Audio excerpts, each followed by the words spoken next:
বিদেশিরা প্রবাসীরা আমাদের এই মোবাইলগুলোতে, আমার মোবাইলে তো অহরহ বিদেশিরা কল দেয়, আমগো বয়ান ওই যে মোবাইলে শুনে কাঁদে।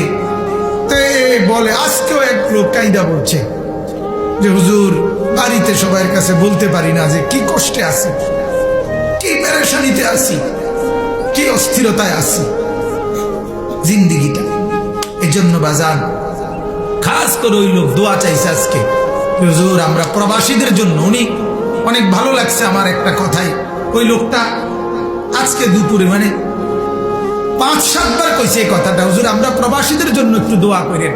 মানে নিজের জন্য বলেন, একলা বারবার বলছে, যে সবাইকে নিয়ে বলছে আমরা প্রবাসীদের জন্য একটু দোয়া করেন হুজুর, আমরা অনেক বেশি পেরেশানিতে আছি, অনেক টেনশনে আছি, বাড়িতে যাইতে আসতে পারতেছে না, আর্থিকভাবে ওইভাবে টাকা পয়সা মিলাইতে পারতেছে না, কিন্তু বউ বাচ্চার কাছে কয় না, হাসি দিয়া হয়তো থাকে, বুঝাইতে দেয় না যে নিজে কত কষ্টে আছে।